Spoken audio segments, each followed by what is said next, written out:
70% of Kubernetes clusters are running ingress-nginx, and they're all going dark in March 2026 when support ends. Going dark? Are you saying the most popular ingress controller is just dying?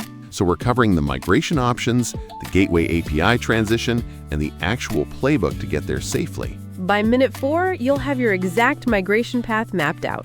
Let's get into it. Welcome to the Platform Engineering Playbook Daily Podcast. Today's news and a deep dive to help you stay ahead in platform engineering. Today, we're diving into the end of Kubernetes/ingress-nginx, your March 2026 migration playbook. Stick around to the end for today's headlines. Let's dive right in.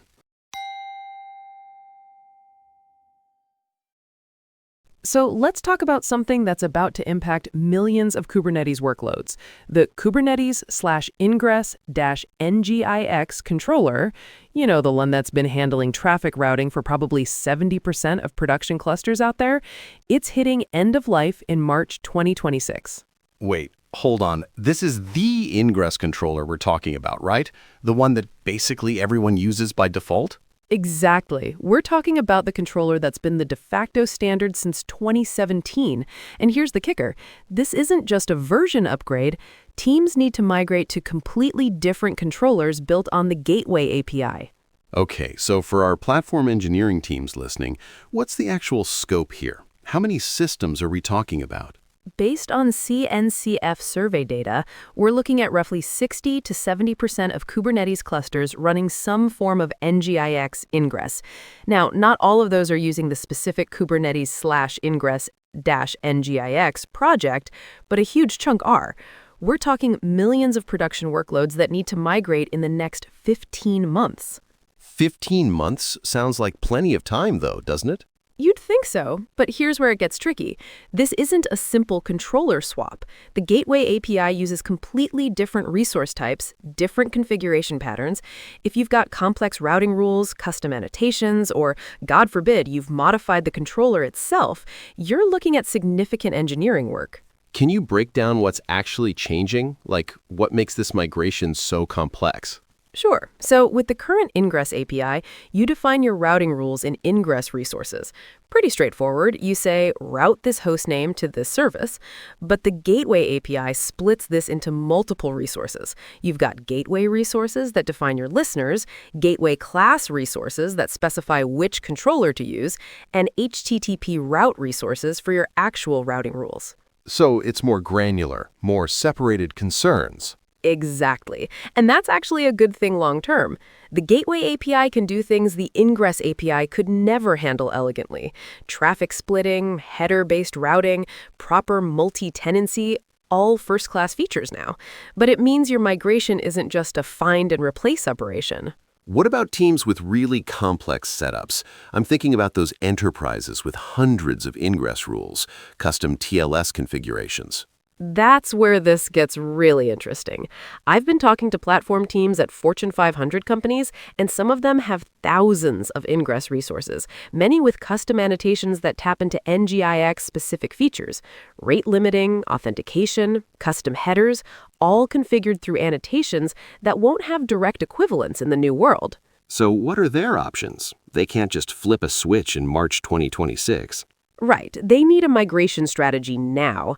The main paths I'm seeing are migrate to a Gateway API-compatible controller like Envoy Gateway or Contour, switch to the commercial NGIX ingress controller, which will continue support, or, and this is interesting, some teams are looking at this as an opportunity to move to a full service mesh. Service mesh seems like overkill just for ingress, though. For some teams, absolutely. But if you're already dealing with complex traffic management, maybe you've been putting off that Istio evaluation, this forced migration might be the catalyst. The Gateway API is actually the same API that Istio uses now for its ingress configuration. Oh, that's interesting. So the ecosystem is converging around Gateway API. Exactly. AWS just announced their Gateway API controller for ALB and NLB. Google's got GKE Gateway. Azure's building support. The entire ecosystem is moving this direction, which is why the Kubernetes maintainers felt comfortable setting this EOL date. But what about smaller teams? Startups, small engineering orgs that just want something that works. That's the real challenge. The Kubernetes/ingress-nginx controller was popular because it was simple. You could get it running with a one-line Helm install. The Gateway API controllers aren't quite there yet in terms of that simplicity. There's more to configure, more to understand. Are we going to see tooling to help with this migration? Some vendors are already building migration tools, but here's the thing. Automated migration only gets you so far when the underlying concepts are different. It's like trying to automatically convert a monolith to microservices. The structure changes. Coming up, we'll dig into exactly how teams should approach this migration, what the Gateway API actually offers that makes this disruption worthwhile, and why some teams might want to start their migration much sooner than that March 2026 deadline. Let's get into the technical meat of this migration. I've been working with a few early adopter teams, and the patterns are starting to emerge. The first thing you need to understand is resource mapping. Walk me through a concrete example. Like, I've got a basic ingress resource today. What does that look like in the Gateway API world? Perfect. So today, you might have an ingress that routes traffic for api.example.com to your API service. Maybe 20 lines of YAML. In the Gateway API world, that becomes 3 separate resources. First, you need a gateway resource that defines your listener. That's where you specify you're listening on port 443 with TLS. And that gateway resource is cluster-wide? It can be, or namespace scoped, which is actually one of the improvements, better multi-tenancy support.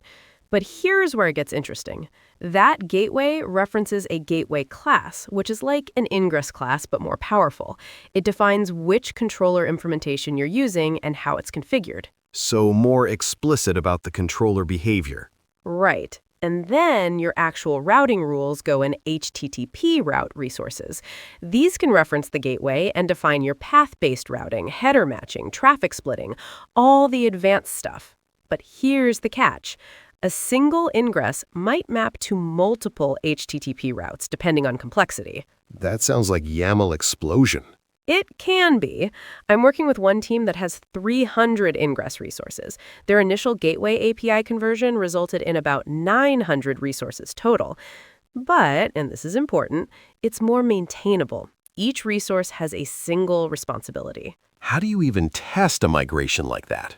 Great question. The teams I've seen succeed start with a canary approach. They run both controllers side by side, old ingress-nginx and new gateway controller. Then they migrate services gradually, using different host names initially to avoid conflicts. What about performance? Any differences? This is where it gets really interesting. Early benchmarks from teams using Envoy Gateway are showing 15 to 20% better latency for complex routing scenarios. Why? Because the Gateway API lets the controller optimize better. It knows more about your intent up front. Makes sense. More semantic information means better optimization opportunities. Exactly. But let's talk about the painful parts. Custom annotations are the killer. You know how teams use ingress-nginx annotations for everything? Rate limiting, authentication, custom headers, mod security rules. Oh no, those don't have equivalents? Some do, some don't. Each Gateway API implementation handles extensions differently. Envoy Gateway uses typed extension resources. Contour uses its own CRDs. Some features might require you to write Envoy config directly or use policy attachments. That sounds like vendor lock-in with extra steps. It's a trade-off. The Gateway API standardizes the core routing behavior, but advanced features are still implementation-specific. The difference is these extensions are more structured than random annotations. You can actually validate them, type check them. What about TLS certificate management? That's always fun. Oh, you had to bring that up. So Cert Manager still works, but the integration points change. Instead of annotating your ingress, you're configuring certificates at the gateway level. For teams using ingress-nginx built-in Let's Encrypt support, that's completely gone. That's going to catch people off guard. Already is. But here's the silver lining. The Gateway API's approach is actually cleaner. Certificates are attached to listeners, not routes. Makes way more sense operationally. You can share certificates across routes more easily. What about monitoring and observability? Are teams having to rebuild all their dashboards? Yes and no. The metrics change because the resource types change. Instead of monitoring ingress-nginx HTTP requests total, you're looking at gateway HTTP requests total, or whatever your controller exposes. But the concepts map pretty well. The Gateway API actually mandates certain metrics, so there's more consistency across implementations. That's actually an improvement then. It is! And here's something cool. The Gateway API includes built-in support for traffic splitting. So canary deployments, A/B testing, blue-green deployments, they're first-class features now. No more nginx.ingress.kubernetes.io/canary. How does that work in practice? You define multiple back-end refs in your HTTP route with weights. Want to send 10% of traffic to your new version? Just set the weight. And it's not just percentage-based. You can split based on headers, cookies, whatever. Much more powerful than what we had. This all sounds great for greenfield, but what about teams with serious technical debt, legacy applications with hard-coded assumptions? That's the elephant in the room. Some teams are looking at this migration and realizing they need to modernize their applications first. If your app depends on specific NGNX behaviors or headers, you might need code changes. Stick around. In our final segment, we'll give you the exact migration checklist, timelines, and decision framework for choosing your path forward, plus what this means for the future of Kubernetes networking. All right, let's get practical. If you're a platform engineering team listening to this, here's your migration playbook. First decision, timeline. Don't wait until 2026. Why not? We've got 15 months. Because everyone else will be migrating then too. Gateway API controllers are still maturing. Would you rather hit bugs now, when you have time to work around them, or in February 2026 when you're racing a deadline? Fair point. So what's the recommended timeline? Start your evaluation now. Pick a gateway controller by Q2 2025. Begin migration of non-critical services in Q3 2025. That gives you 2 full quarters of buffer before the March 2026 deadline for critical services. How do teams pick a controller? There are several options now. Right. So here's your decision framework. First question, are you already invested in a service mesh? If you're running Istio, just use Istio's gateway. Done. If you're on Linkerd or Consul, they're adding Gateway API support too. And if you're not on a mesh? Then it depends on your needs. Envoy Gateway is the most feature complete right now. Great performance, lots of extensions.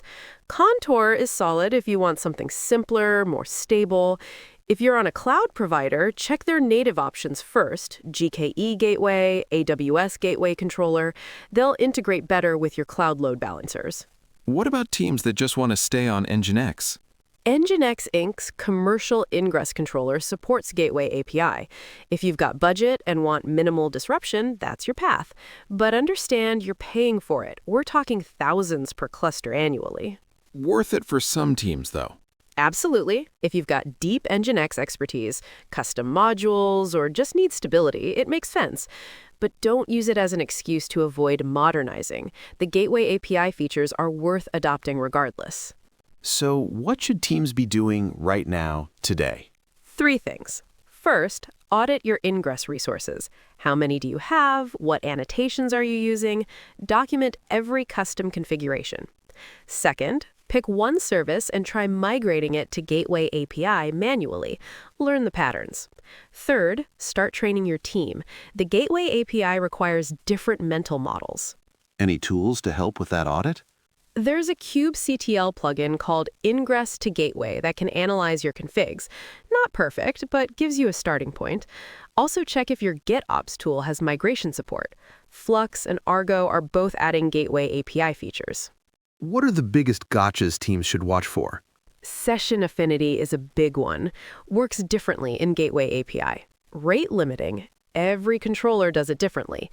And webhook timeouts. The Gateway API is more strict about timeout handling, so your webhooks might start failing. Those sound like the kinds of issues that only show up in production. Exactly why you need proper testing. Set up a parallel environment, run both controllers, compare behaviors, use traffic mirroring if your current controller supports it. Looking forward, what does this mean for Kubernetes networking overall? This is Kubernetes growing up. We're moving from here's a basic API, figure it out, to here's a comprehensive API that handles real-world complexity. It's the same pattern we saw with CRDs, with operators, more power, more structure. And more standardization across vendors? That's the goal. Imagine switching cloud providers without rewriting your ingress configs, or moving from a basic controller to a service mesh without changing your routing rules. The Gateway API makes that possible. Any predictions for what comes after Gateway API? Here's my hot take. In 5 years, we'll see Gateway API become the universal API for all traffic management, not just ingress, but service mesh, CDN configuration, even edge computing. It's flexible enough to handle it all. That's a bold prediction. Maybe, but look at the momentum. Every major player is adopting it. The API is extensible enough to grow, and most importantly, it solves real problems that teams have been struggling with for years. Makes the migration pain worth it then. Exactly. This isn't just busy work. You're investing in better traffic management, better operations, better flexibility. Start now, move deliberately, and by March 2026, you'll be wondering why you didn't migrate sooner. Before we wrap up, let's catch up on this week's infrastructure news.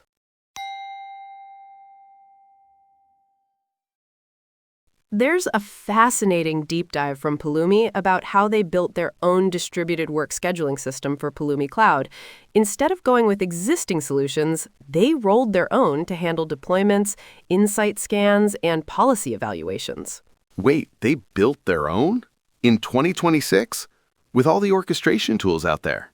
That's what caught my eye, too. According to their blog post, they needed something super specific for their use case. Sometimes the overhead of adapting existing tools just isn't worth it. I guess when you're dealing with infrastructure as code at scale, generic solutions might not cut it. Still feels like reinventing the wheel, though. Speaking of migrations, the new stack just published a comprehensive guide for observability platform migrations using Prometheus, OpenTelemetry, and FluentBit. They're emphasizing gradual transitions rather than big bang approaches. Finally, someone acknowledging that you can't just rip and replace observability overnight. How many times have we seen teams try to swap everything at once? Exactly. The guide walks through keeping existing systems running while you migrate piece by piece. Smart approach for production environments. And speaking of Prometheus, version 3.10.0 just dropped with distroless Docker images. This is actually a big security win. Right. You can now choose between the traditional BusyBox-based image or go distroless for enhanced security. The distroless variant runs as non-root with UID 65532 instead of nobody. For backwards compatibility, the default tags still point to BusyBox, but you can explicitly use -distroless suffixes. That's clever. Security-conscious teams get what they need without breaking existing deployments. Here's interesting news. The Kubernetes WG Serving Working Group just concluded their mission. They've successfully advanced AI inference support on Kubernetes. Concluded, as in done? Yeah, according to the CNCF blog post, they achieved their goals around establishing common understanding of inference workload specifics. Mission accomplished, group disbanded. That's surprisingly efficient for a working group. Usually they just keep going forever. dzone published a new framework for SREs troubleshooting database connectivity in Kubernetes. They're proposing a layered approach to tackle what's become a major pain point. About time. Database connections in K8s can be a nightmare with all the networking layers. The framework emphasizes structured troubleshooting across different layers. She helped teams stop the random poking around approach. Quick software updates. Grafana 12.4.0 is out with improved stack reference handling for Pulumi users, plus new RBAC permissions for alerting enrichments. Pulumi 3.224.0 also landed with zstand compression for DIY backend state files. That's going to help teams with large state files significantly. And Portainer 2.3.9.0 LTS just dropped with critical security fixes. If you're running Portainer, this is a must-upgrade situation. Lots of movement in the platform engineering space this week. That wraps up today's news. That's our show for today. If you found this valuable, please subscribe and share with a friend who'd appreciate it. Drop us a comment with your thoughts on today's topic. Links to everything we discussed are in the show notes. And check out platformengineeringplaybook.com for more resources and guides. Until next time.